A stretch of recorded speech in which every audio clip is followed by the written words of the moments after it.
나를 지키리.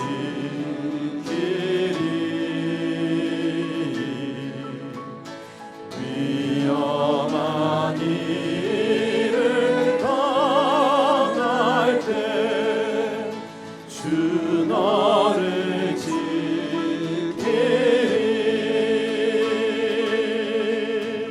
주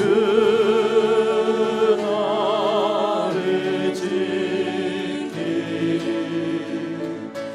아무 때나 어디서나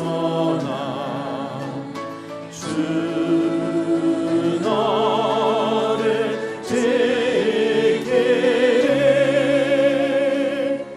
늘 지켜주시리.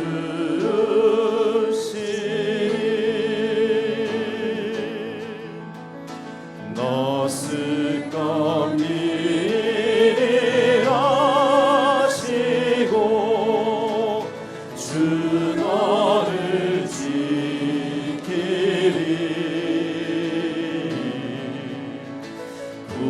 구하는 것을 주시며 주 너를 지키리.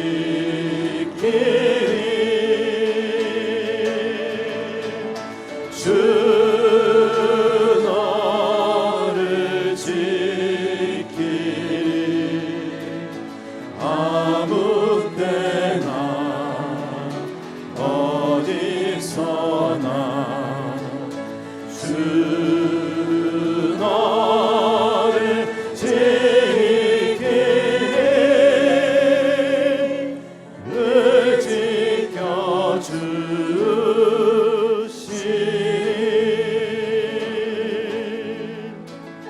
어려운 시험 당해도 주 너를 지키리.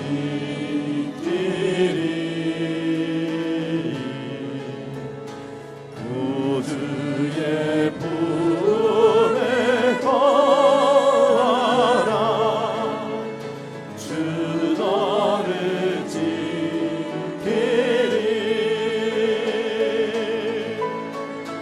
주 너를 지키리.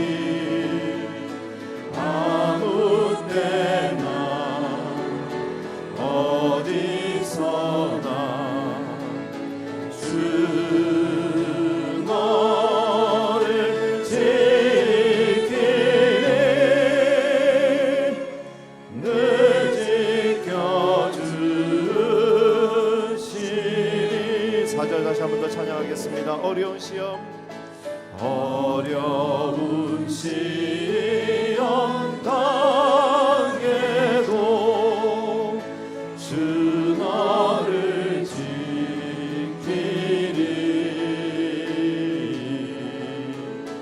구주의 품에 거하라. 주 너를 지키리.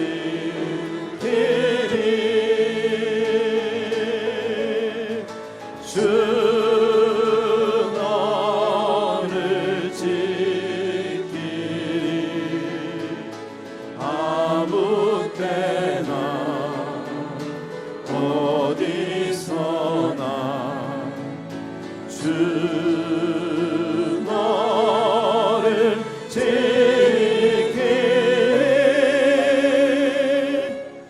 늘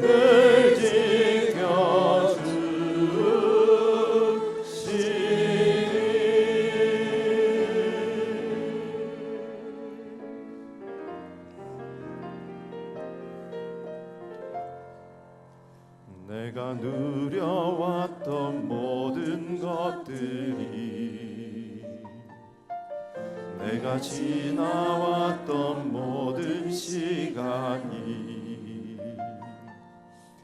내가 걸어왔던 모든 순간이 당연한 것 아니라 은혜였소. 아침 해가 뜨고 저녁에 노을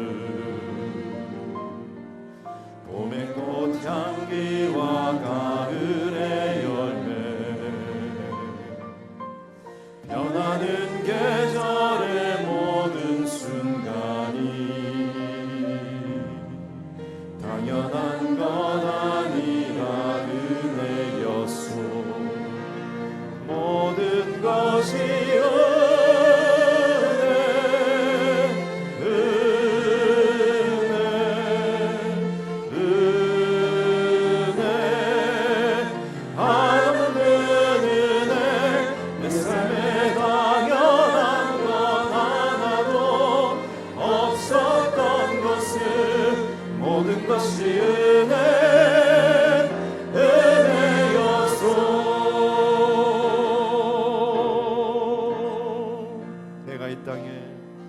내가 이 땅에 태어나 사는 것, 어린아이 시절과 지금까지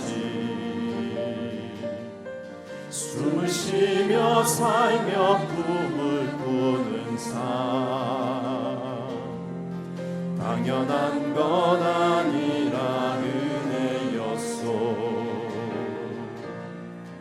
내가 하나님의 자녀로 살며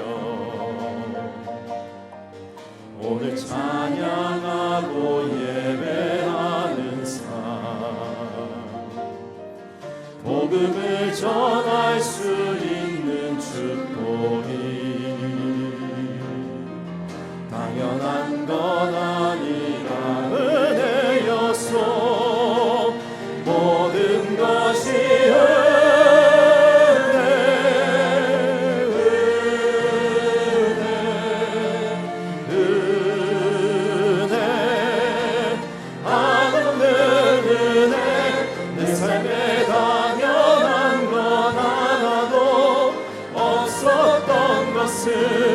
모든 것이 은혜였소.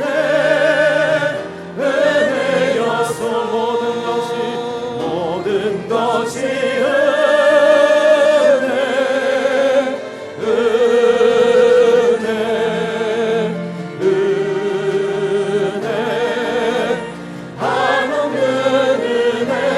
내 삶에 당연한 건 하나도 없었던 것을 모든 것이 은혜였소.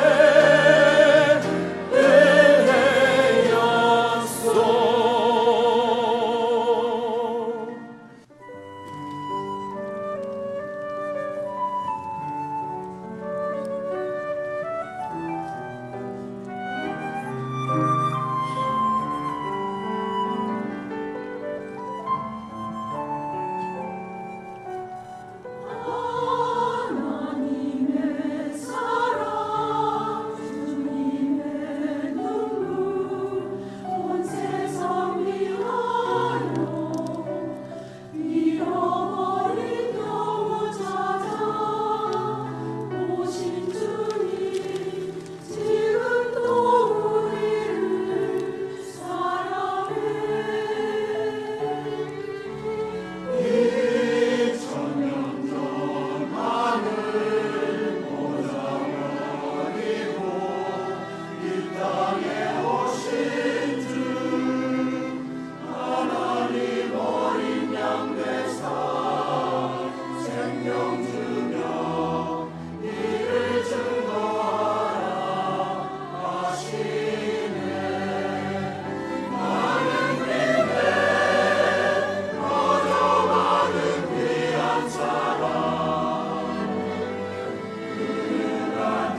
하나님 말씀 열왕기하 14장 23절에서 29절까지 있는 말씀을 다 함께 찾겠습니다.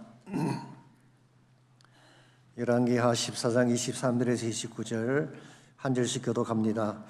유다의 왕 요아스의 아들 아마시아 제15년에 이스라엘의 왕 요아스의 아들 여로보암이 사마리아에서 왕이 되어 41년간 다스렸으며 여호와 보시기에 악을 행하여 이스라엘에게 범죄하게 한 느밧의 아들 여로보암의 모든 죄에서 떠나지 아니하였다.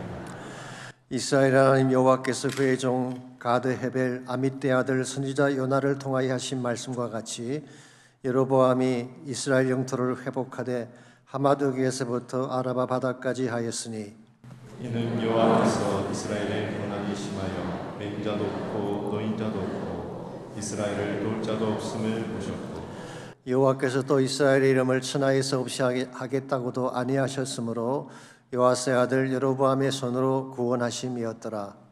여로보암의 남은 사적과 모든 행한 일과 싸운 업적과 다메섹을 회속한 일과 이전에 유다에 속하였던 하맛을 이스라엘에게 돌린 일은 이스라엘 왕 역대지략에 기록되지 아니하였느냐. 29절 다 같이 읽습니다. 여로보암이 그의 조상 이스라엘 왕들과 함께 자고 그의 아들 스가랴가 대신하여 왕이 되니라. 아멘. 영어 속담에 반짝인다고 다 금은 아니다 이런 말이 있습니다. All that glitters is not gold라고 하는 유명한 말이 있죠. 금처럼 빛나 보이지만 사실은 가짜가 있다는 것입니다. 원래 이 말은 셰익스피어가 쓴 베니스의 상인에 등장하는 말이었습니다. 그 대사가 나오게 된 배경을 잠깐만 소개해드리자면 16세기 이태리의 벨몬트라는 지역에 포샤라고 하는 여자가 있었습니다. 아름답고 똑똑한 지성인이었습니다. 더구나 그녀의 아버지가 엄청난 부를 가진 사람이었기 때문에 재력이 뛰어난 그런 여자였습니다. 예쁜데 똑똑하고 돈까지 많은 신부감, 얼마나 많은 사람들이 원하는 신부감이겠어요. 근데 포샤의 아버지는 염려가 됐습니다.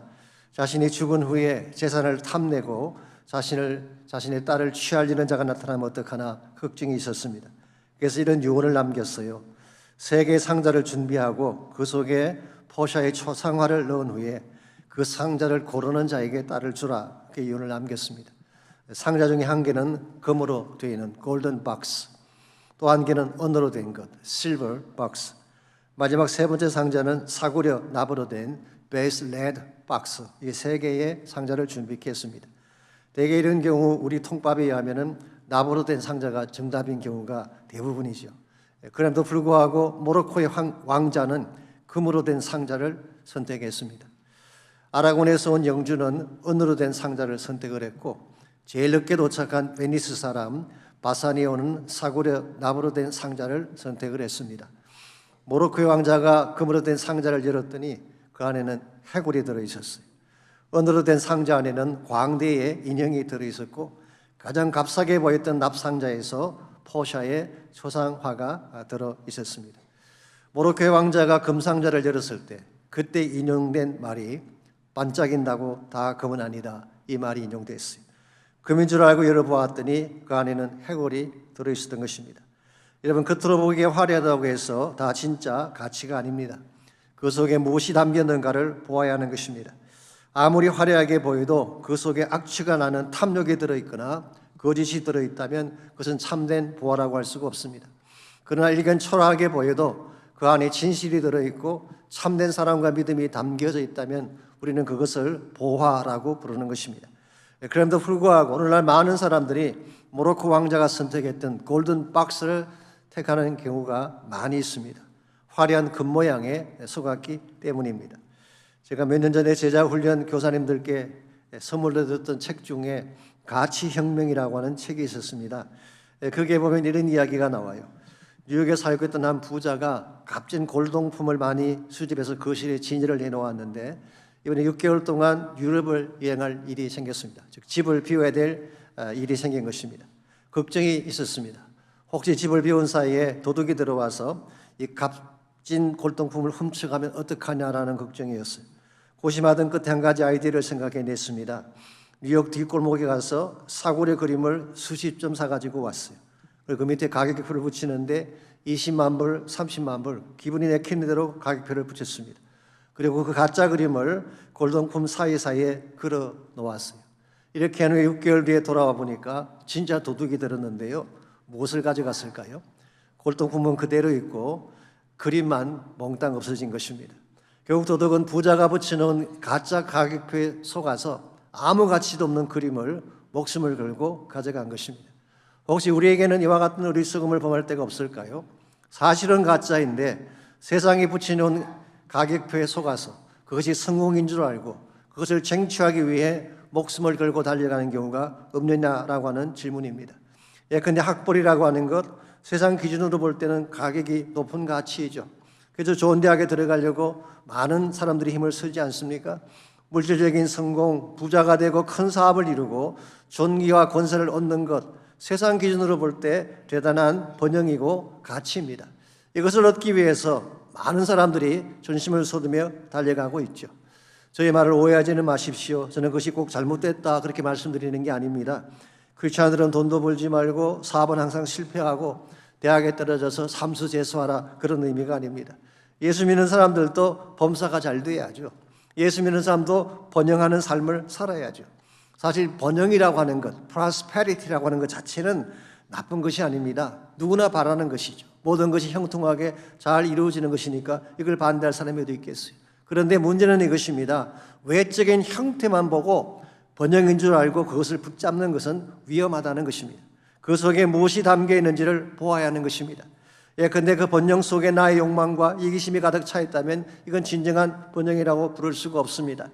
온 그 번영을 이루기 위해 건강을 잃어버리게 된다면, 그 번영을 얻기 위해 진실을 버리고 사랑하는 자를 버리게 된다면 그 번영은 가치가 없다는 것입니다. 이런 의미에서 우리는 번영을 추구하되 참된 번영을 추구해야 합니다. 나의 욕망을 위한 번영이 아니라 하나님 나라를 위한 번영을 추구해야 되는 것입니다. 내가 편안하게 잘 먹고 잘 사는 번영이 아니라 하나님 나라가 세워지고 하나님의 뜻이 성취되며 하나님께 영광이 되는 번영을 추구해야지 우리 인생이 바르게 진행이 되고 하나님을 기쁘시게 할 수가 있는 것입니다. 여러분이나 저나 우리 인간에게는 한 번밖에 살지 못하는 인생이 주어져 있습니다. 한 번밖에 살지 못하는 인생 아무렇게나 낭비할 수 없지 않겠습니까? 가짜 번영을 추구하느라고 웨이스트할 수가 없습니다. 우리가 어떻게 하면 세상이 추구하는 가짜 번영이 아니라 하나님이 기뻐하시는 번영을 향해 바르게 살아갈 수 있을지 오늘같이 봉독한 이 본문을 중심으로 이것을 함께 정리해 보려고 합니다. 오늘같이 읽은 본문에 보시면 외형상 큰 번영을 이룩했지만 하나님 앞에서는 실패자가 되었던 한 왕에 대한 스토리가 소개되어 있습니다. 그 왕의 이름이 여로보암 2세입니다. 23절을 보시면 이렇게 그가 소개되어 있습니다. 유다의 왕 요아스의 아들 아마샤 제15년에 이스라엘의 왕 요아스의 아들 여로보암이 사마리아에서 왕이 되어 41년간 다스렸으며 그랬어요. 여기에 소개된 여로보암은 북왕국 이스라엘의 13대 왕을 말합니다. 북왕국의 초대 왕 이름이 여로보암이었기 때문에 구별하기 위해서는 여로보암 2세라고 부르고 있죠. 그는 주전 793년부터 753년까지 41년 동안 이스라엘 다스렸던 막강한 왕이었습니다. 25절 말씀에 하면은 그가 다스리는 동안에 영토를 하맛 어귀에서 아라바 바다까지 확장했다고 했습니다. 하맛이라고 하는 지역은 유브라데강 남방을 말하죠. 저기 이스라엘의 북방 한계선을 말합니다. 아라바 바다는 사해 남단을 말합니다. 그러므로 이것은 솔로몬 이후에 가장 넓은 영토를 확장한 것을 의미하는 것입니다. 정치적으로 안정됐어요. 경제적으로 큰 번영을 이룩했습니다. 그래서 이스라엘 역사상 제2의 전성기를 가져왔다고 평가받는 왕이 여로보암 2세였습니다. 누가 봐도 자랑스러운 성공적인 왕이 아닐 수가 없습니다. 그런데 그에게 한 가지 결정적인 문제가 있었습니다. 24절을 보시면 그 문제가 나와 있어요. 여호와 보시기에 악을 행하여 이스라엘에게 범죄하게 한 느밧의 아들 여로보암의 모든 죄에서 떠나지 아니하였더라. 인간 앞에서는 큰 번영을 이룩했는데 하나님 보시기에는 큰 악을 행했다는 것입니다. 그 악이 뭐냐? 초대왕 여로보암의 모든 죄에서 떠나지 않은 것입니다. 초대왕 여로보암이 어떤 죄를 지었나요? 우리 성경에 보게 되면 그는 나라를 세우자마자 금송아지 우상을 단과 베델에 세우고 백성들로 하여금 거기에 경배하게 했습니다. 그리고 여호와를 섬기는 모든 제사장들을 다 추방시켜 버렸어요. 한마디로 요약하면 이스라엘에서 하나님을 배제한 죄를 말하는 것입니다. 우리는 여기서 한 가지 당혹스러운 질문을 하지 않을 수가 없습니다. 여호와 하나님을 배제하고 금송아지를 섬겼는데 어떻게 그처럼 번영할 수 있느냐는 질문입니다. 우리가 생각하는 일반적인 상식은 하나님을 잘 믿으면 번영하고 하나님 떠나면 망한다는 것인데, 어떻게 하나님을 떠나 악을 추종하는 자가 이처럼 번영하며 성공할 수가 있냐는 것입니다. 사실 우리 주변에도 가끔 보게 되면 이런 케이스를 흔히 볼 수가 있습니다. 예수 안 믿는 사람이 더 건강하고 더 장수하는 경우를 볼 수가 있죠. 거짓과 부패를 일삼는 사람들이 부자가 되어서 떵떵거리며 사는 모습을 볼 때가 있습니다. 그때 어떤 마음이 드시는가요? 억울한 마음이 들지 않습니까? 예수 믿어도 소용없구나라고 하는 자괴감이 들지 않습니까? 그런데 이것은 우리만 겪는 마음의 경험이 아닙니다. 시편 73편에 보시면은 그 시편을 기록한 시인도 동일한 좌절감을 느낀 것을 표현하고 있어요. 그런 악인이 형통하는 것을 보면서 거의 넘어질 뻔했다, 미끄러질 뻔했다, 그런 표현을 썼어요. 넘어질 뻔한 것은 넘어졌다는 것은 아닙니다. 넘어질 뻔한 거예요. 죽을 뻔한 게 좋은가요? 죽는 게 좋은가요? 죽을 뻔한 것은 죽은 것이 아닙니다. 아직 살았다는 뜻이에요. 이와 같이 넘어질 뻔했던 이 시인이 성소에 들어갈 때 비로소 깨닫게 됩니다. 악인의 종말을 그는 보게 된 것입니다. 그냥 인간의 눈으로 보게 되면 있을 수 없는 부조리처럼 보이는데, 성소에 들어가서 하나님 만나고 영적 눈을 뜨고 보았더니 악한 자들의 실상이 보이더라는 것입니다. 오늘 여러분과의 삶도 마찬가지입니다. 영적 실상을 알게 되면 악인의 형통을 부러워할 이유가 전혀 없습니다. 첫 번째로, 아무리 화려하게 보여도 하나님이 빠진 번영은 진정한 번영이 아니기 때문에 무늬만 찬란할 뿐이지 사실은 가짜인 것입니다. 거기에는 진실도 없고 생명도 존재하지 않습니다. 두 번째로, 세상 번영은 결코 오래가지 못하기 때문에 일시적이면서 가변적인 성공일 뿐이지 영원히 빛나는 성공이 아닌 것입니다. 실제로 여로보암 2세가 이룩했던 이 번영이 30년을 넘기지 못합니다. 그처럼 많은 물질적인 부를 축적했지만 그의 죽음과 함께 그 모든 것이 끝나게 되고, 약 30년 뒤인 주전 722년도에 북왕국 전체가 아수르의 손에 패망하고 역사 속으로 사라지고 말았습니다. 그렇기 때문에 그 시대에 사역했던 아모스 선지자나 호시아 선지자 같은 사람은 이때를 영적으로 가장 어두웠던 시기로 평가를 하고, 사회 정의가 무너지고 죄악과 부패가 관영했던 시기라고 표현을 하고 있습니다. 그러므로 우리는 가짜 번영에 속으면 안 되는 것입니다. 그러면 진짜 소중한 것을 놓칠 수 있기 때문이죠. 기억하십시오. 하나님이 주시는 번영은 세상이 추구하는 번영과 다릅니다. 그것은 잠깐 있다 사라지는 풀의 꽃 같은 영광이 아니라 영원한 가치가 있는 영광입니다. 그것은 나의 만족, 나의 욕망을 위한 번영이 아니라 하나님 나라를 위한 번영이기 때문에 결코 쉬하거나 무너지지 않는 것입니다. 이런 면에서 우리 모두가 번영을 추구하되 바른 번영을 추구해야 되는 것입니다. 나의 개인적 욕망을 성취하기 위한 번영이 아니라 하나님 나라를 위한 번영, 이것을 추구하게 될 때 우리 삶도 바르게 진행이 되지만 맺게 될 열매가 아름답게 되는 것입니다. 여러분, 가족 어떻게 하면 나의 혹은 세상적인 번영이 아니라 하나님 나라를 위한 번영을 추구함으로써 하나님께 영광 돌리며 살아갈 수 있을지, 오늘 본문에 소개된 여로보암 2세 케이스를 통해서 하나님이 기뻐하실 참된 번영을 이루는 세 가지 비결을 함께 정리해 보려고 합니다. 첫 번째로, 하나님이 기뻐하실 참된 번영은 믿음의 기초가 필요합니다. 하나님을 믿음의 기초로 삼고 하나님 위에 세워야지 진정한 번영이 이루어진다, 그런 뜻입니다. 오늘 본문에서 여로보암의 번영이 오래가지 못했던 근본적인 이유가 뭘까요? 하나님을 배제하고 금송아지를 의지했기 때문인 것입니다.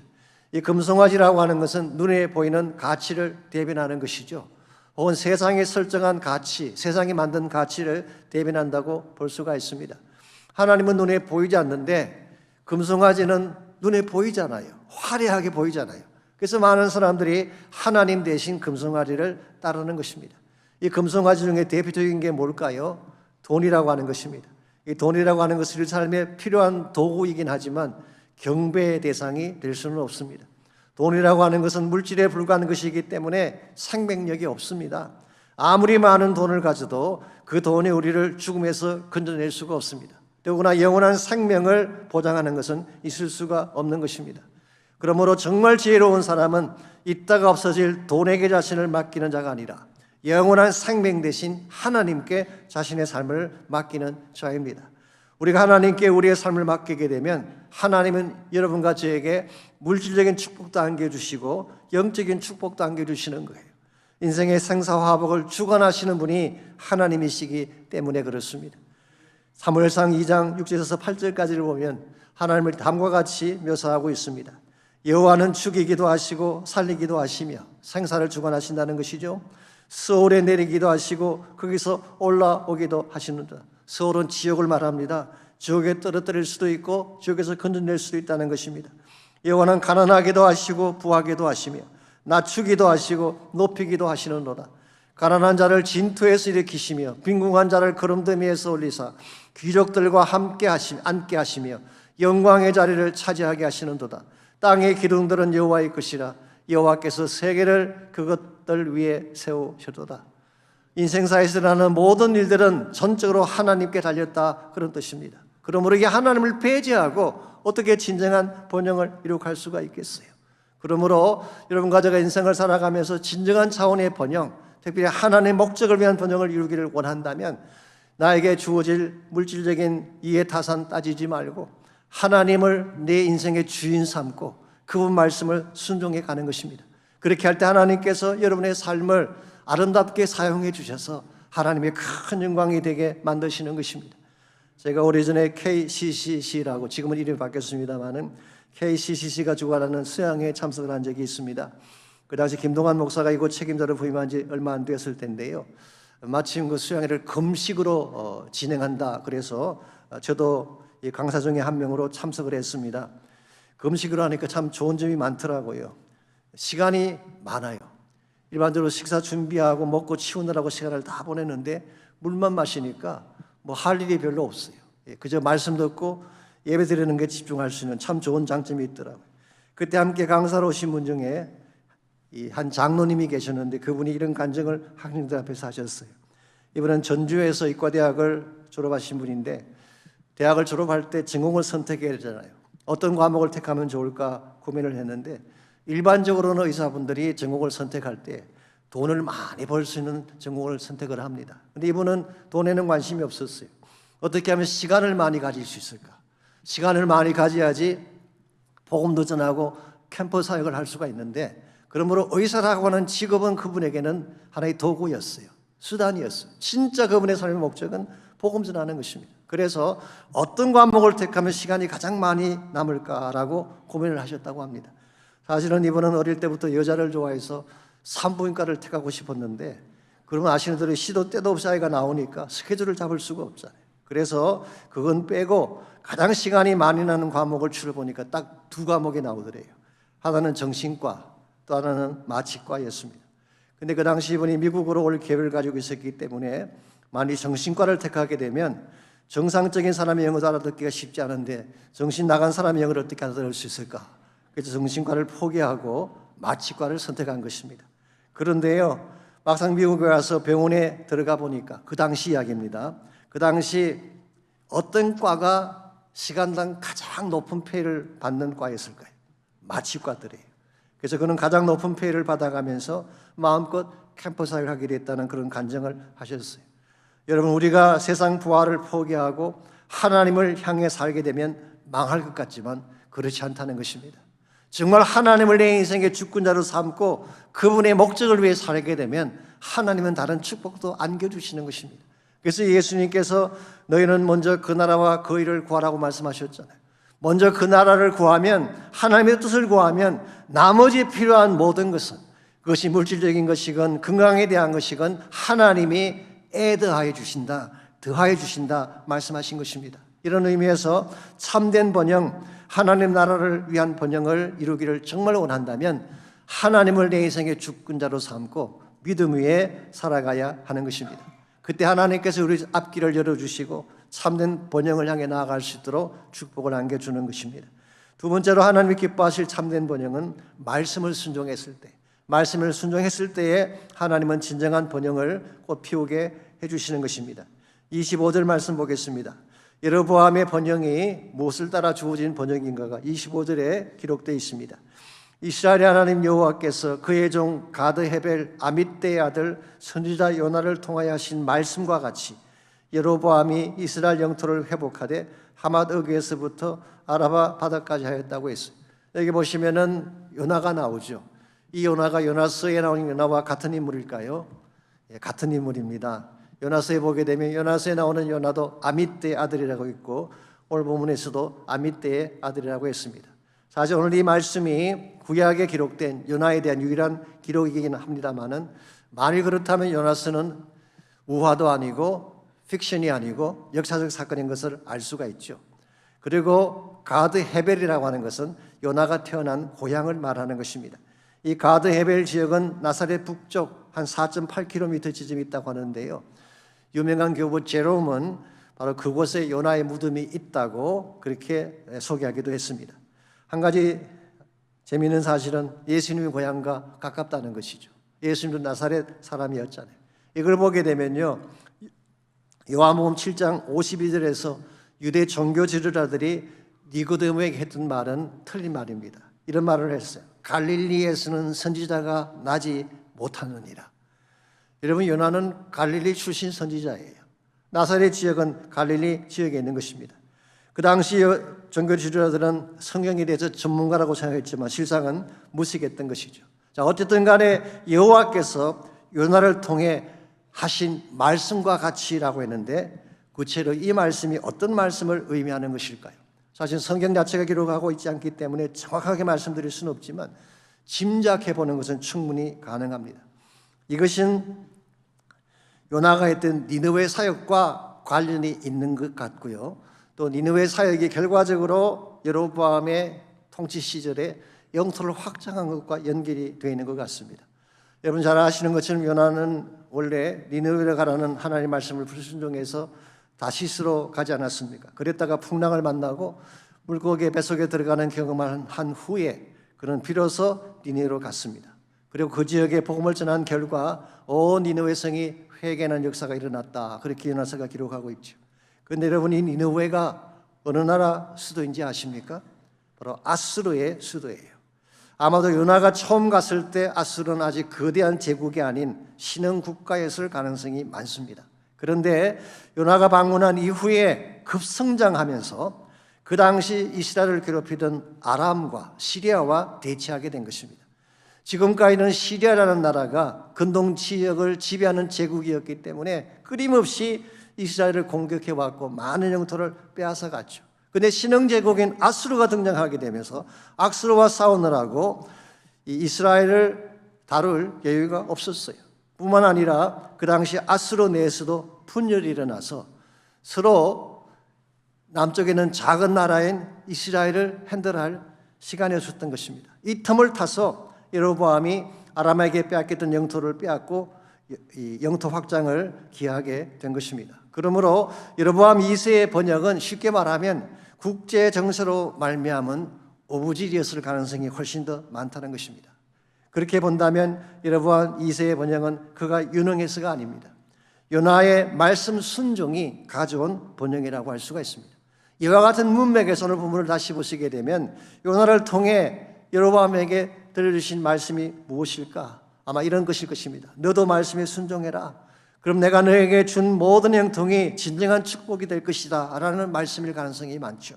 특별히 요나가 자신의 잘못을 인정하고 내 탓이니 나를 물에 던지라고 한 것은 대단히 중요한 순종이 아닐 수가 없습니다. 자신을 희생함으로써 하나님의 뜻을 이루고자 하는 순종이었기 때문입니다. 이와 같이 하나님은 요나를 통해서 말씀에 순종해라. 너 자신을 먼저 내려놓고 말씀과 하나님의 뜻을 따라 살라고 여로보암에게 제시를 했지만 전체 문맥을 정리해 보게 되면 여로보암은 이와 같은 말씀을 리젝트한 것 같습니다.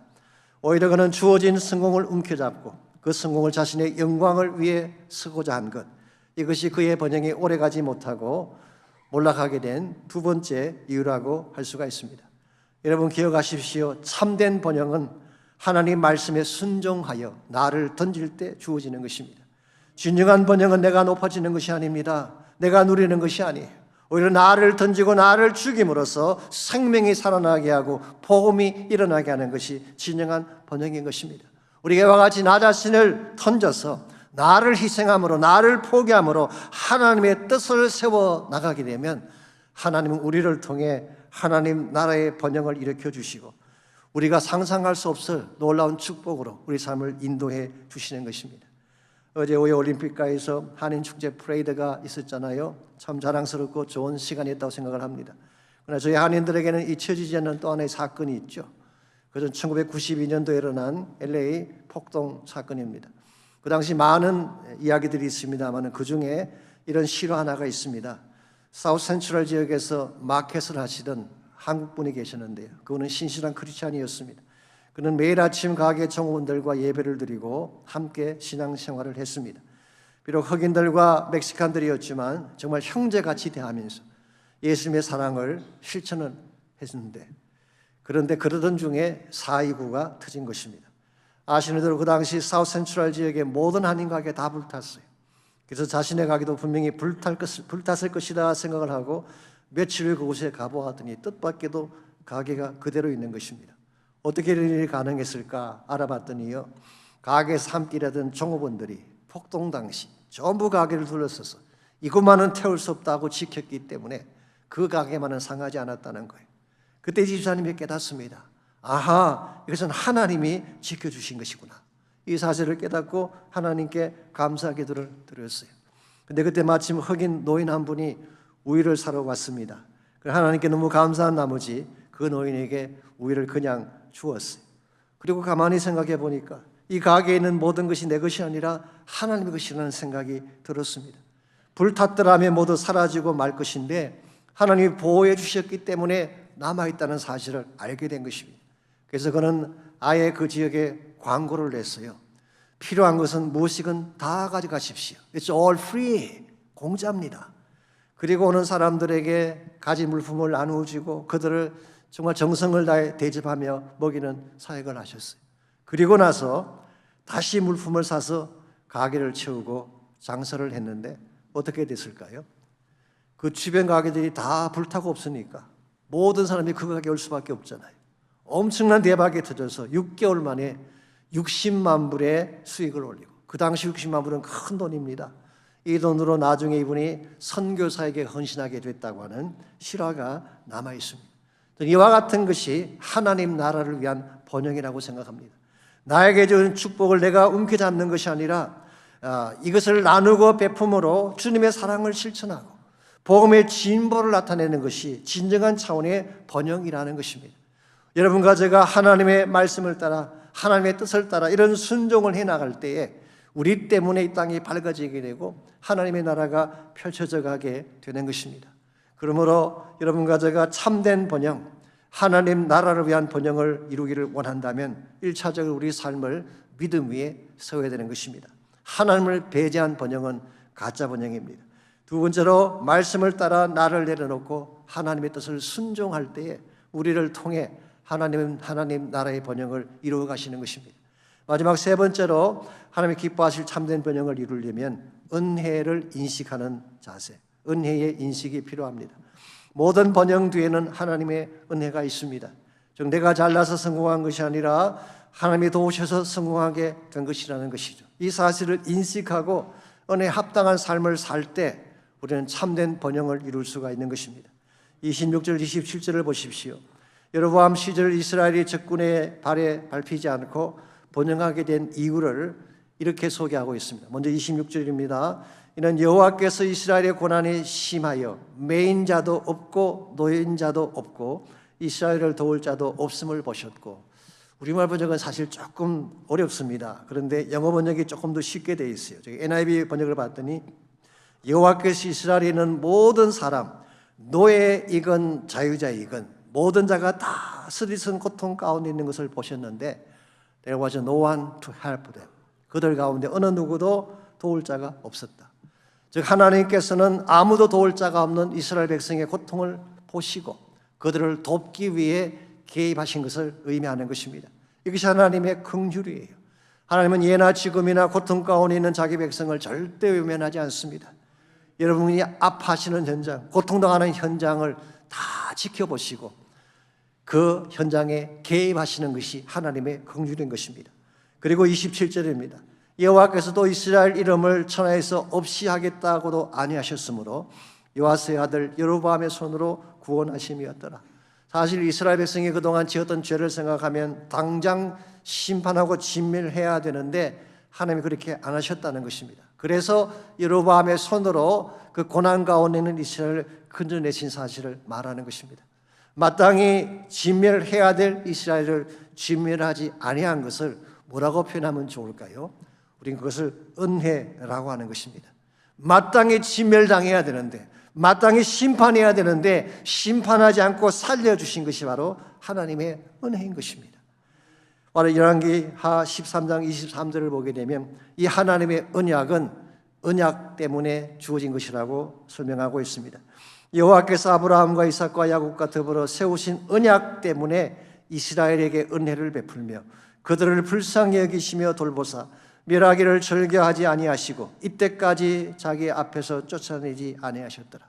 이스라엘 민족이 그렇게 하나님을 아프게 했음에도 불구하고 남겨두신 이유가 뭐라는 것입니까?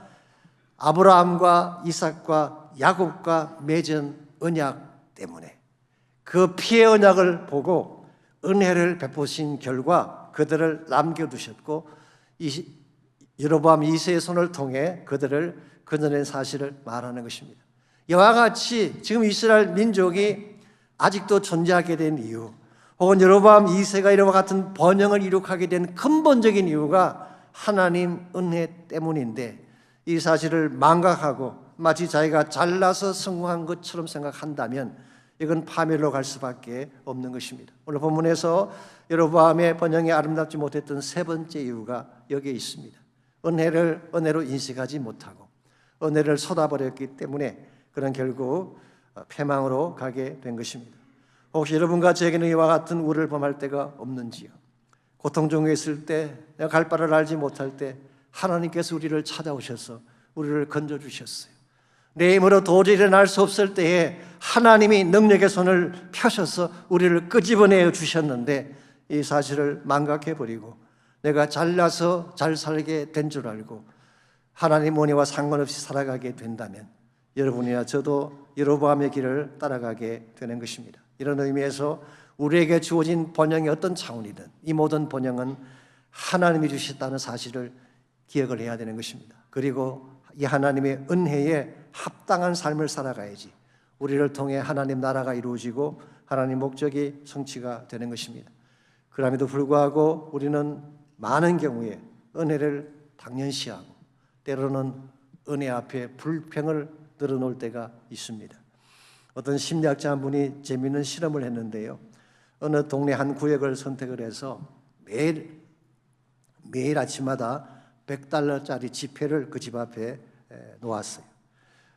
이 실험하는 첫날은 그 집에 있는 사람들이 이 사람 미친 사람 아닌가 의아하면서도 그 돈은 가져가더래요.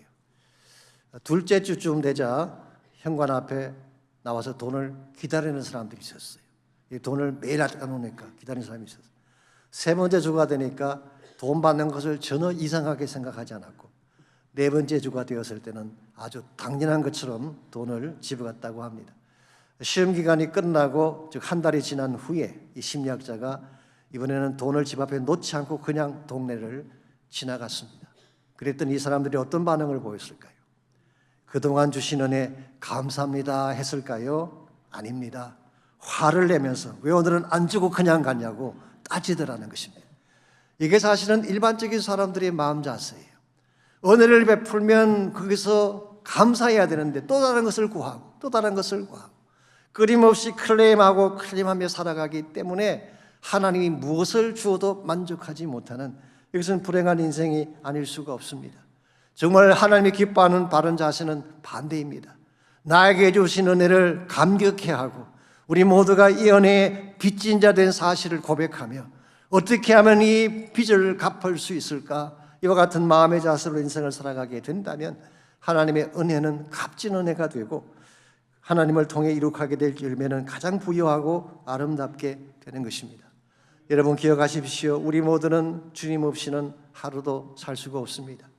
우리의 생명 주님 손에 달려있고 우리의 생사화복 하나님 손에 달려있기 때문에 그런 것입니다. 그러므로 우리는 여로보암처럼 하나님을 배제하고 금송아지 섬기며 살아서는 안 되는 것입니다. 우리 모두에게도 말은 편하지 않지만 금송아지들이 있어요. 하나님보다 더 사랑하는 것이 다 금송아지예요. 하나님을 대체하고 내 삶을 의지하는 모든 것이 다 금송아지입니다. 내 안에 금송아지를 내려놓고 하나님의 은혜의 보좌 앞에 나아갈 때에 여러분의 삶이 바르게 진행이 되고 참된 축복이 우리 삶 가운데 임하게 되는 것입니다. 우리 하나님은 위대하신 하나님이십니다. 우리 하나님은 능력이 많으신 하나님이십니다. 그 하나님이 작정하시면 불가능한 일이 존재할 수가 없습니다. 그 하나님이 축복하시면 어떤 시련도 아름다운 복으로 변하게 되는 것입니다. 우리 하나님은 지혜가 무궁하고 그분의 사랑은 영원합니다. 우리의 모든 사정을 다 아시고 항상 크신 사랑으로 안아주시는 하나님. 무엇보다 우리 하나님은 구름으로 하늘을 덮으시고 땅을 위하여 비를 준비하시는 하나님이십니다. 이 땅이 말라 있을지라도 우리의 심령이 척박하게 말라 있을지라도 하나님이 은혜의 담비를 부어주시면 우리 다시 생기를 얻고 살아날 수가 있는 것입니다. 그러므로 우리는 세상 따라가서는 안 됩니다. 금송아지 따라가서 안 됩니다. 오직 하나님 한 분만이 내 생명의 주인임을 고백하고 하나님을 향해 나가야 됩니다. 나를 찾으라 그리하면 살리라. 우리 이번 특세기간 동안에 우리 3주간 동안 부르짖을 기도 제목이 여기 있습니다. 하나님을 찾게 되면, 하나님을 구하게 되면 하나님이 우리를 살려주시겠다고 약속하셨어요. 문제가 아무리 많다고 하더라도, 내 힘으로 감당할 수 없는 불가능의 문제가 내 앞에 있다고 할지라도 하나님을 찾게 되면 하나님이 살려주십니다.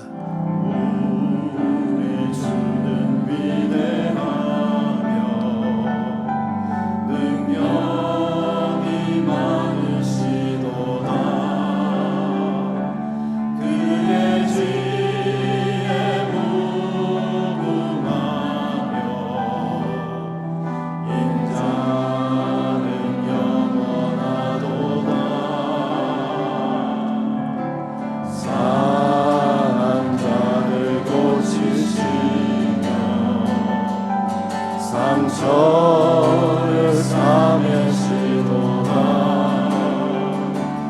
열렬의 수를 세시며 이름을 붙이셨도다 그가 구름으로 하늘을 덮으시며 땅을 위하여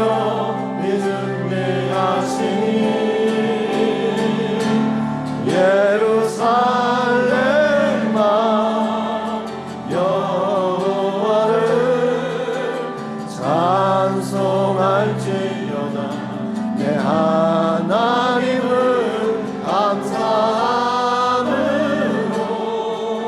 그 앞에 나가며 주님께 앞에 경배 우리 따르하셔서 찬양합니다. 우리 주는 위대하며 능력이 많으시도다 그의 지혜 무궁하며 인자는 영원하도다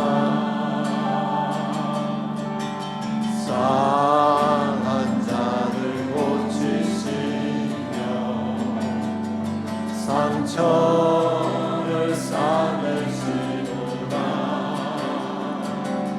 열렬의 수를 세시며 이름을 붙이셨도다 그가 구름으로 하늘을 덮으시며 땅을 위하여 준비하시니 그가 구름으로 하늘을 덮으시며 땅을 위하여 준비하시니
다시 한번 고백합니다. 주의 영광, 주의 영광 선포해.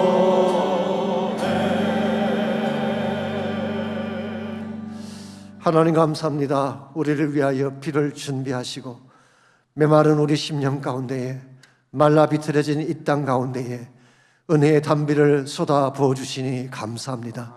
하나님, 하나님이 친히 우리 하나님 되셔서 도움자가 되시고 피난처가 되시고 우리 앞길을 열어주시는 웨이메이커가 되어주셔서 무슨 일을 당하든지 절망하지 않게 하시고 고통 중에도 셈을 얻게 해주시고 하나님 나라 비전과 영광을 향해 나아갈 수 있는 우리 모두 되게 하여 주시옵소서.